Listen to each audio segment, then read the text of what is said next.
Good evening, everybody. Thanks so much for listening. This is your humble host, Hunter, here, and I'm here with my two beautiful bros. I'm here with Colin. Colin, how you doing, sir?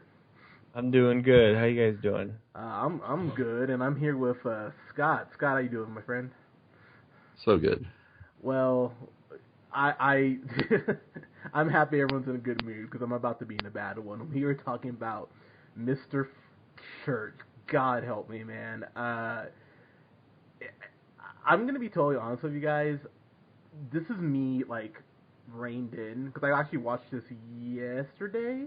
No, I watched this on Saturday, and I actually went back through and I watched a couple clips this morning just to get the rage back a little bit. But spoiler alert, I hated this. I couldn't believe that a movie like this even exists. So. Yeah, Scott, what were you kind of thinking going into this?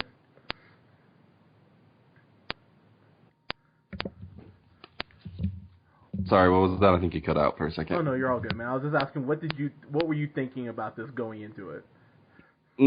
Well, Eddie Murphy, he Yeah. usually turns out some good ones lately, so pretty low expectations, honestly.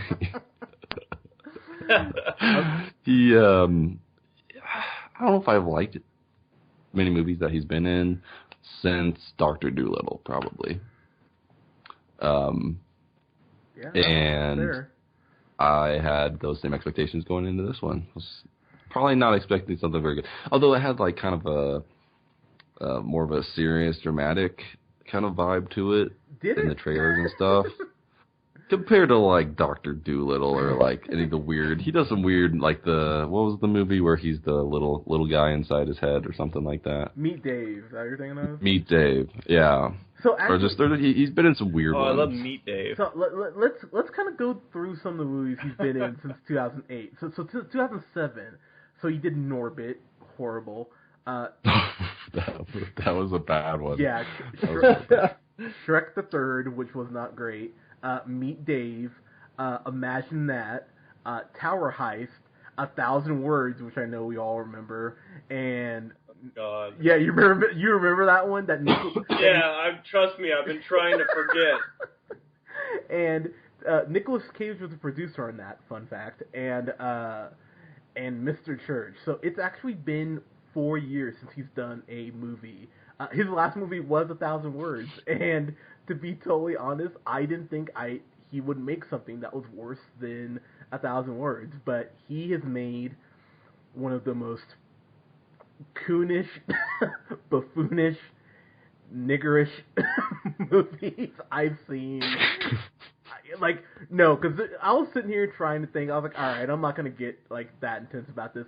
There is no other way to go about this movie than this, because this could not have been more racist and stereotypical if the movie was narrated by the crows from Dumbo. That's how fucking racist this shit was, and it's racist over and over and over again, and wants to kind of spin it hey, he's Mr. Church, and okay, so. Colin, do you want to talk about the plot about this movie? And I use that term very loosely, but do you want to talk about the plot of this movie, kind of what you were thinking heading in and all that? Yeah, hi everybody, I'm Colin, I'm a white guy. So, I'm going to be, way, way less upset about this, because I just can't be upset about this movie as much as Hunter can be. I don't think I'm allowed to be.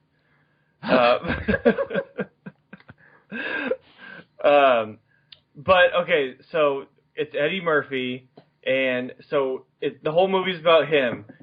And do you know how you know the movie's about him? It's because they say Mr. Church literally 400 times within the first 30 minutes. It's because he's the cook for this nice white lady and this nice white daughter that are widowed by this nice white rich man who was like, hey, Eddie Murphy, can you just cook for my family for 6 months or so while my wife dies of cancer after I die? Which I'm like, wait, what's the plot? And then and then so he cooks for him, and then like the daughter doesn't like him, but then the daughter likes him, and then the mom is gonna die, but then the mom doesn't die, and then the mom dies, and then the daughter likes him. So the twists and turns of this movie. God, so the plot's pretty solid. So like, okay, so when I was watching this movie, and I knew you were gonna hate it, Hunter, specifically, just because you made me watch it. You're like, hey, watch this movie, or we're gonna review it, and I'm like, okay, Hunter hates this movie, let's watch it. And then I'm going into the movie, and I'm just like, I can see all the ways Hunter hates it. But then when it came down to it, I'm like, the movie's not that terrible. It's just like a Lifetime movie. It's like this really mediocre, terrible Lifetime movie. But like Eddie Murphy's in it, which makes it really sad because like Eddie Murphy is now like in Lifetime channel caliber movies, and he's not funny, and it's just like really bland. But the whole time I was just like, oh yeah, I mean, it's a very generic plot. I don't know what else to say. All right, the Lifetime movie is like that's a great way to describe it. Because that was, like you were saying, I don't know how mad we can get over this necessarily, because it just seemed like a character piece, sort of like he's supposed to be like the cook, and like, oh, Mr. Church, oh yes, Mr. Church, you know, kind of. Dude, no, okay. First off, that was fantastic, and that's pretty much the voice I heard the whole fucking movie was hey. But just like Colin was saying, it was like it's a Lifetime movie. Like it was just boring to me. If anything, it was just like a very like bland, boring movie with Eddie Murphy, who clearly like drama is not his strong suit. So like what. I'm looking at, he has like 3 nominations of awards for this movie. He's got, this is like, IMDb usually is pretty critical of movies, but people gave it a 7.7 out of 10, which is pretty damn high for IMDb. Metascore gave it 37, but I mean, take that for a grain of salt. Yeah. But I mean, like, I didn't feel the anger that you're expressing right now, but hey, I don't blame you necessarily for it. I was gonna say if you say you blame me, I was about to be very upset. So here's the thing about this movie. So, okay. So first off, this little girl's a fucking cunt. I don't care what she goes through in the movie. No, seriously, no, fuck this little girl. She's a bitch the whole way through. Like, she had the nerve to get mad. It's like, what? Why is there's a black person cooking eggs? Like, by the way, couldn't you just say, hey, there's a person in our house cooking eggs? It's like, hey, she might have said, hey, there's some nigger in our kitchen cooking eggs. Like, I would have been less offended. At least she didn't say that. Probably because it is the 70s, not the 40s. Wait, you could have fooled me the way this shit was fucking filmed. That's true. That is true, though. Like, yeah. Yeah, I did. I was honestly like, what year was this? 1940? And they're like, no, it's like 71. And I'm like, oh my god. Yeah, I was like, people didn't still have like cooks back then. Yeah, like this doesn't seem realistic. All I was sitting there thinking is, watch, Eddie Murphy's gonna. If I wish it would have been the 50s. Eddie Murphy steps outside, gets a fire hose turned on him. At least that would have been interesting. But anyway, and you know the first breakfast he cooked, good old grits. Oh man, some grits. Okay, so I'm really happy you brought that up, because that's the first thing that you're right that he cooks is grits. And so, she goes, what is this? Like, what is this? He's like, it's grits. It was no prompting. He goes into like full-on coon mode and goes, there's secrets in my grits. I'm like, no, there's not. There's no secrets in your goddamn grits. And it's that stereotypical tap dancing, hey, let me put on my white gloves so I can hold the elevator for you bullshit that just pisses me off to no goddamn end. And this movie is filled with that shit. From him making the grits to him tipping his hat and yes ma'am, no ma'am, the way he's like, the way he says that shit, to it's ridiculous beyond ridiculous. And the fact is, Scott, we don't need a Black Panther movie because this guy is super Negro. He can do anything. He can paint. He can paint. He can sew. He can cook. He can draw. and not like mediocre at any of those things. Like is ridiculously talented. Like she was making stuff that I was looking at. I'm like, oh my god, if you like fixed like the way it's filmed, you could sub this in for shit that was in Chef, and you would not tell the difference. Like that's how good the stuff he's cooking is. And he's like, oh no, why would I go to culinary school, or why would I go to try to be a chef somewhere? No, I'm gonna stay behind and help this white family because I have so much obligation to them, which he doesn't. And then the other, he's just getting paid. That's the whole thing. He's just getting paid. You know, this guy is just getting a bunch of money. But then the big twist, and I was sitting there, and I don't know about you guys, I got 30 minutes in. I was like, God fucking damn it, if they're going with this the way I think they're going to, which they do, you find out that the rich white man who's paying for Marie, that's the mom's name, like her cancer treatments and for Mr. Church to take care of him and all that, he stopped paying, what did they say, 6 months in? And 6 months. So that big, like, because they say earlier on in the movie that Mr. Church is being given a lifetime, like, amount of money to just take care of this girl for 6 months, which you hear that, you go, oh, wow, that's a fucking deal. And so then you find out that Eddie Murphy, after the 6 months, because she lives, 6 years after the 6 month diagnosis, I think it's 6 months? 6 years, I think, something like that. Mr. Church, he's paying for, like, all her medical bills and the food and, like, the girl's shit. He's taking his own money that he's been paid to take care of this family, and I just went, fuck you. I was just like, there's no goddamn way that someone would be that like, I'm sorry, like, and you can call it cynical if you want, there's no one that kind. I'm sorry, to literally give up your life for 2 other people who you barely know, okay, can't buy that. And but she was dying of cancer. Colin, and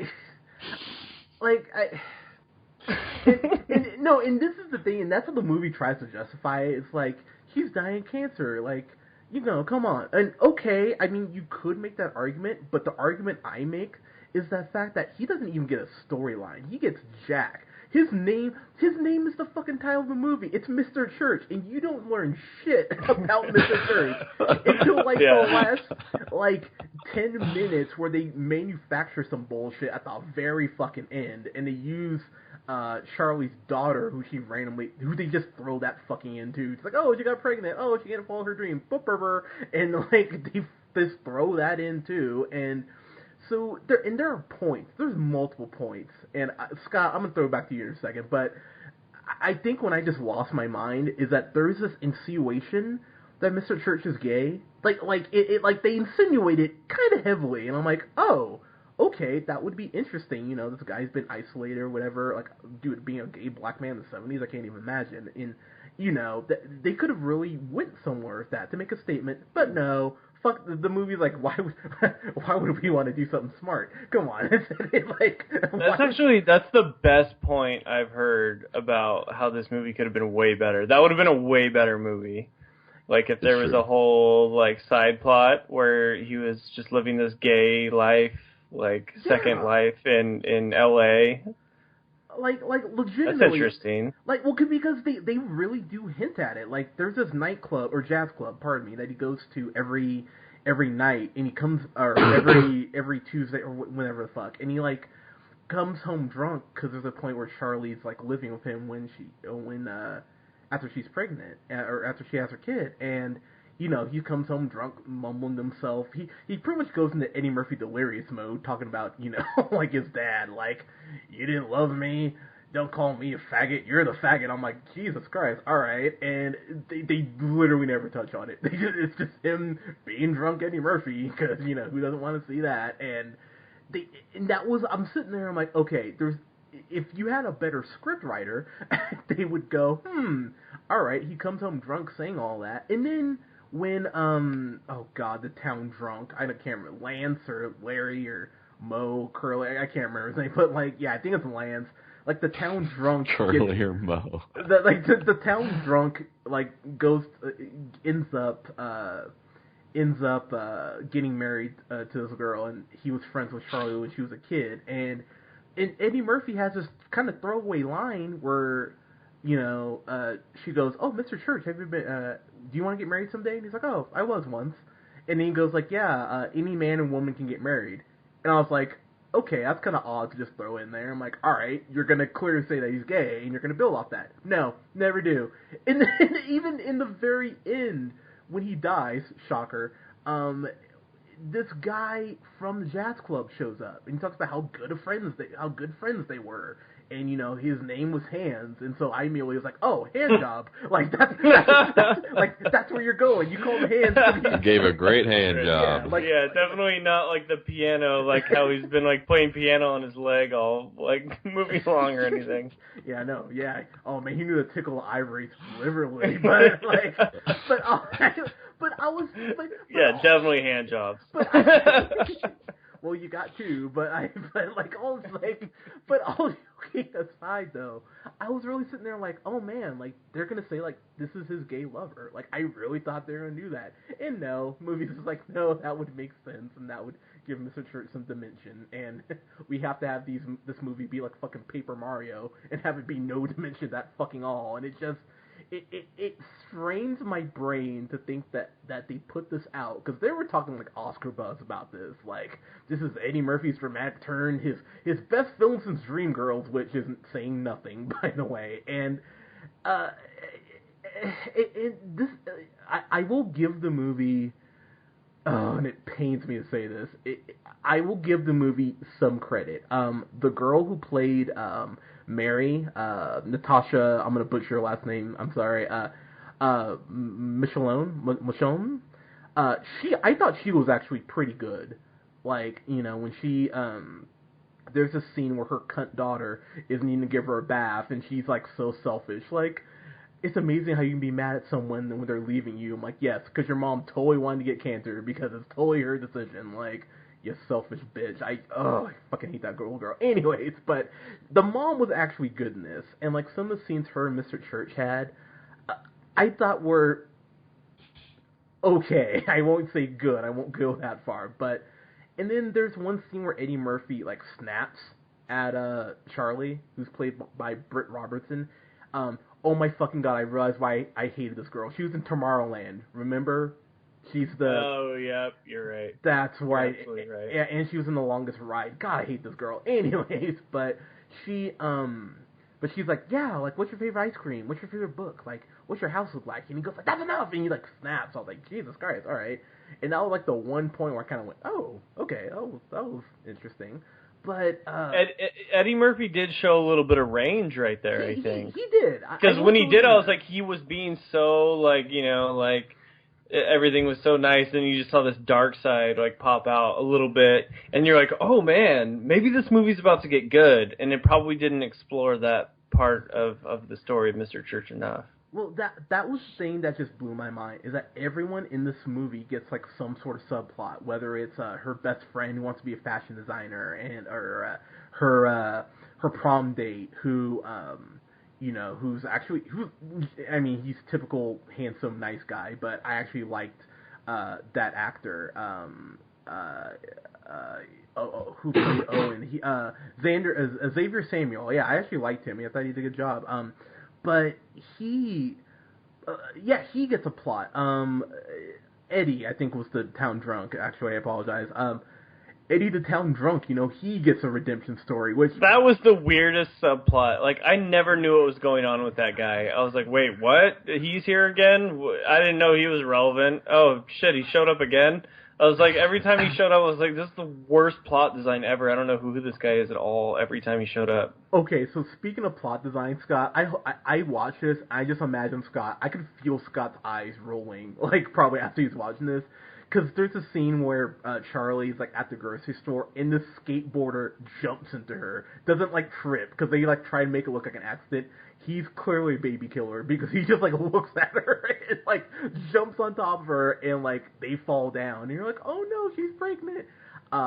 Man, that scene was shot so poorly. I was laughing. I wouldn't even lie. I was like, I hope she lost a kid. I'm like, good, you can go back to school. But then she's on the ground laying out, and Eddie the town drunk is there, and he lost his license earlier in the movie because he killed a 4-year-old, which they just kind of brush off. By the way, they're like, "Oh, he crashed." Yeah, that's like a big deal. Like, damn, that's fucked up. Like, yeah, he they're killed like, a little girl. Yeah, they're like, "Oh yeah, he was 16, crashed his car into a house, killed the family's 4-year-old son, got 3 years, Went to and, juvie. yeah, no big deal. Yeah, but he's back. Don't worry."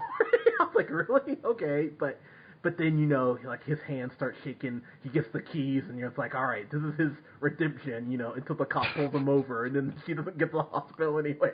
But he got a plot. But Mr. Goddamn Church, he gets nothing. And, they mention the fact, like, hey, he was married once. They don't talk about, did he ever want to have kids? I mean, did he ever try to get married again? Does he have a boyfriend?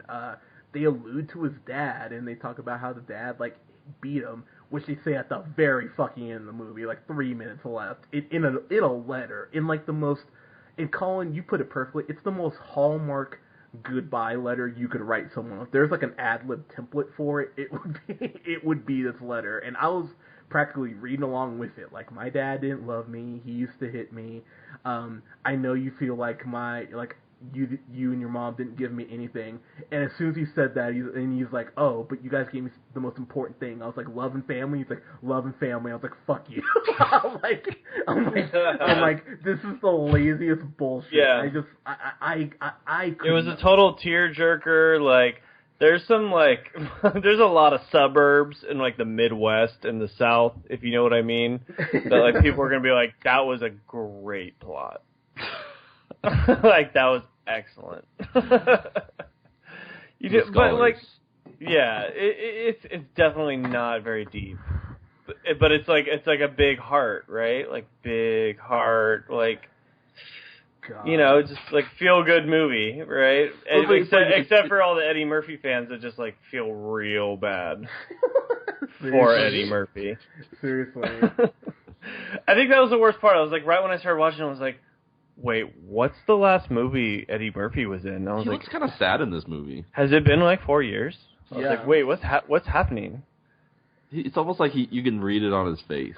He's like, yeah. I was like, the last movie I kind of remember him in that I was like, oh yeah, Eddie Murphy was all right. Was like Tower Heist. Yeah. Like everything else was. I was reading a review about this movie, and they were like, this is nothing compared to the like comedic genius that he portrayed in Norbit. And I was like, what is this review from? And I looked it up, and it was published in the New Yorker. And I was like, oh my God.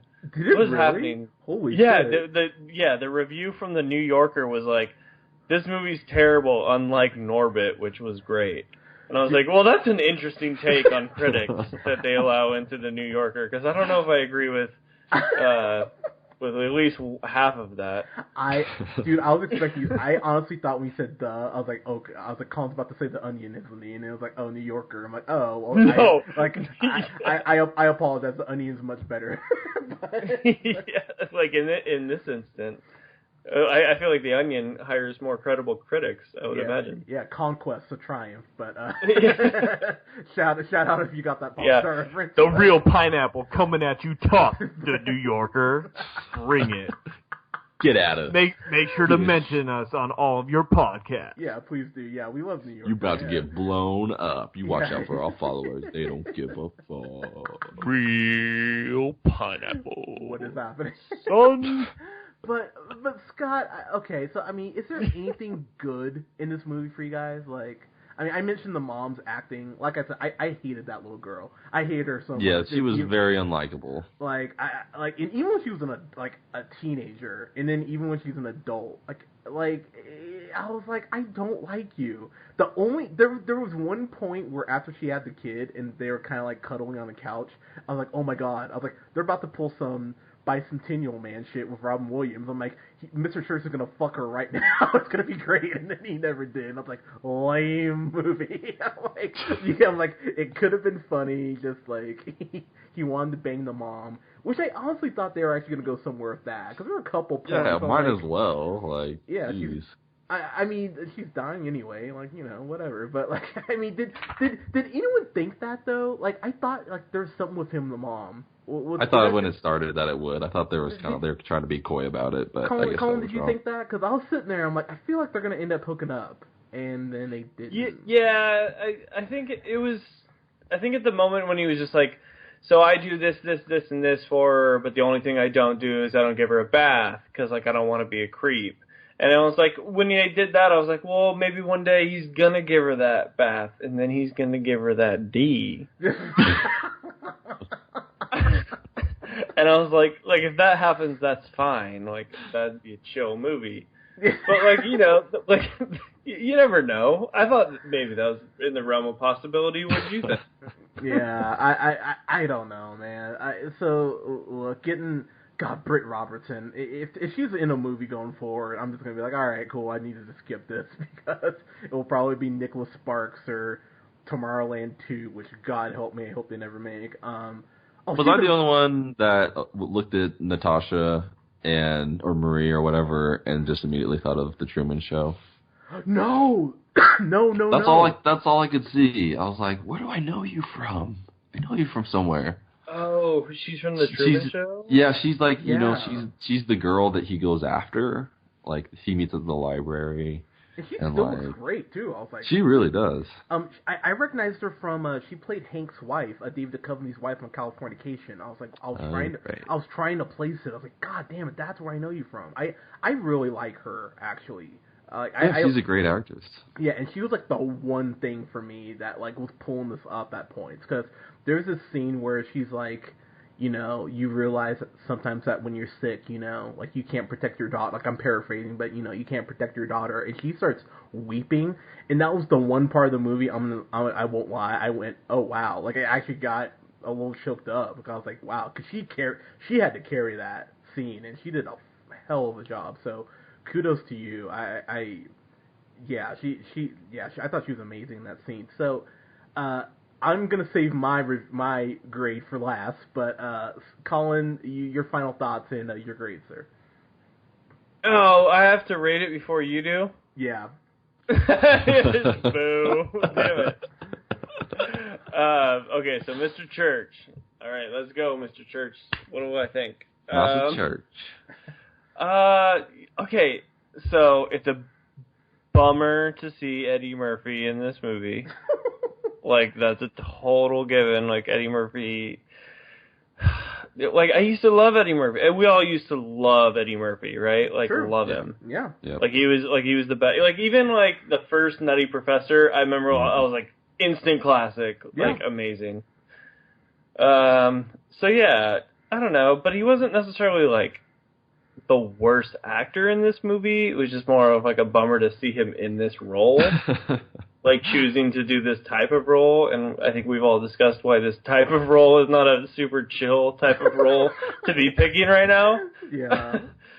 I thought it was an interesting thing to note that the director, Bruce Beresford, his most notable work is Driving Miss Daisy in 1989, where he helped Morgan Freeman become even more famous. When Morgan Freeman won an Oscar, and the movie won Best Picture.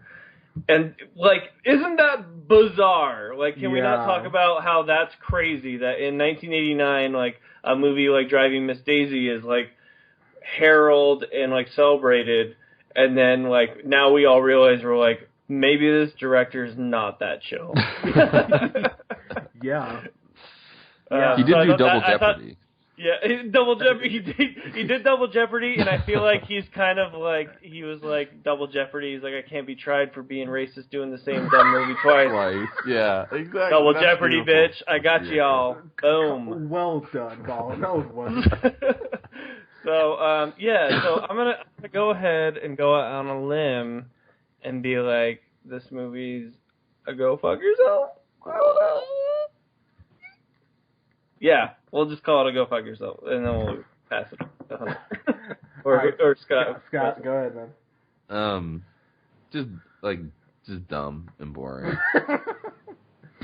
Just like I could care less about these characters, like, and I just like sitting there watching Eddie Murphy and just like, man, he's kind of old. Like, this is kind of a bummer. Like, he's like, I wish he was funny. And the whole time I was just wishing that was the case. The plot was thin. I mean, they could have gone so many ways. Like you're saying, I totally agree. This is not, the movie isn't like, it doesn't highlight him at all. He's given barely any character development, and which is really silly for a movie named Mr. Church.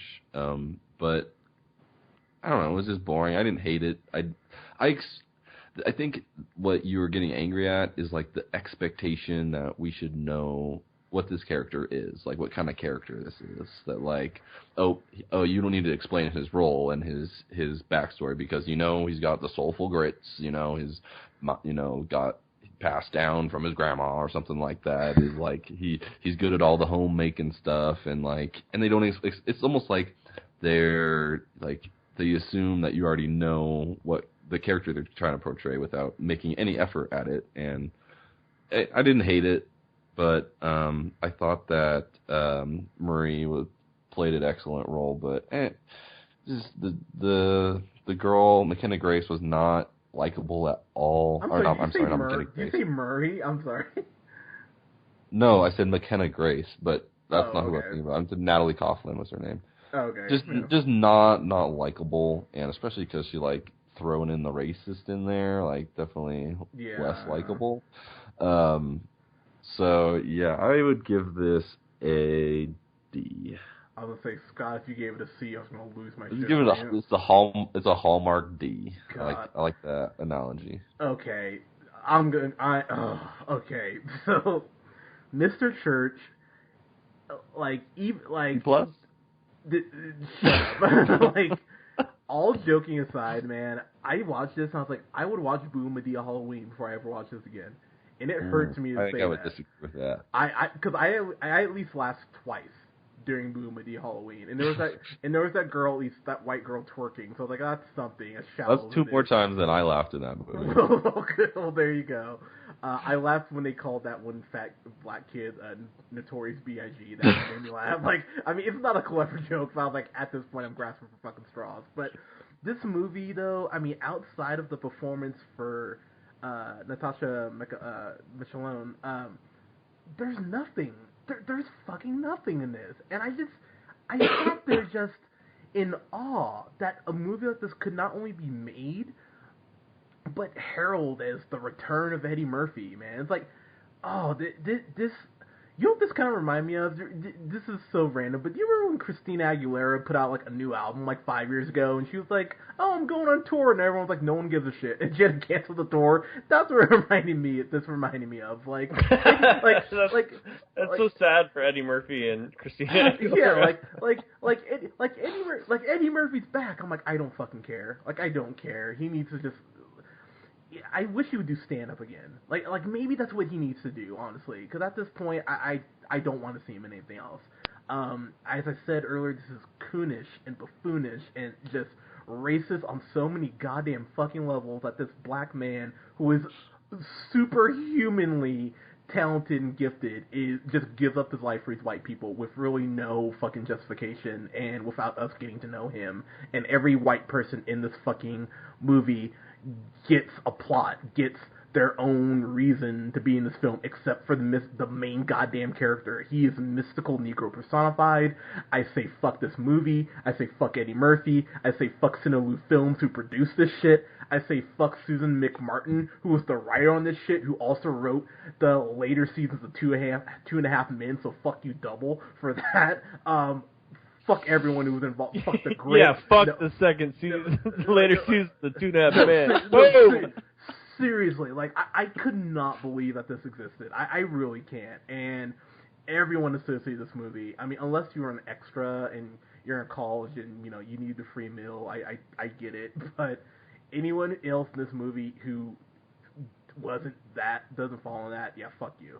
I hate this movie, and it is a matter of where it's going to be on my list for worst of. I'm so happy this came out last year, so I can so this will make the list, and trust me, it will be high on the list. Just like Hunter. Yeah, true. It's the one thing I did laugh at with this movie is the same feeling I had watching Moonlight. This is the opposite end of the spectrum. Like how I felt like inspired and like proud and amazed by Moonlight. I felt depressed and saddened and just downtrodden after watching this movie. So yeah, Eddie Murphy, I hope you never listen to this podcast because you're gonna be real sad. Yeah. God, Eddie Murphy found dead. God, seriously. After listening to Real Pineapple, Hunter totally bummed him out too hard. Well, cool. It'll be like his career then. But anyway. I love when Hunter goes off in Merciless. But God, fucking bull. Anyways, so, guys, did you have to pleasure, and I put pleasure in quotes, to see Mr. Church? It is on Amazon Prime, so you can watch it for free, technically, I guess. If you want to see why this was just so mind-numbingly dumb, you can follow us here on SoundCloud at The Real Pineapple 775. You can follow Mr. Colin O'Neill on the Twitter at The Real O'Neill. You can follow Mr. Scott Neerman on Twitter at Newman the First. And you can follow yours truly on Twitter at JHunterRealPineapple. Guys, we are going to be expanding to other multiple sites, not just SoundCloud here in the next couple months. We're going to be on iTunes and we're going to be on Podbean as well, which I have been listening to a lot. Licking the Podbean. How'd you know? But I listen to a little PTI, whatever. But we're gonna have a review up this weekend. I'm actually going to talk about Iron Fist and why I'm looking forward to the new Netflix series. Shut up. Time for Hunter to suck that Marvel D. Yeah, you're right. Can't quite hear you over there, Hunter. What a dick. And then we're gonna have a review up for NXT TakeOver, first wrestling podcast with me and my friend James. So listen to that. Let us know what you think. Guys, thank you so much. We'll talk to you soon. I love you.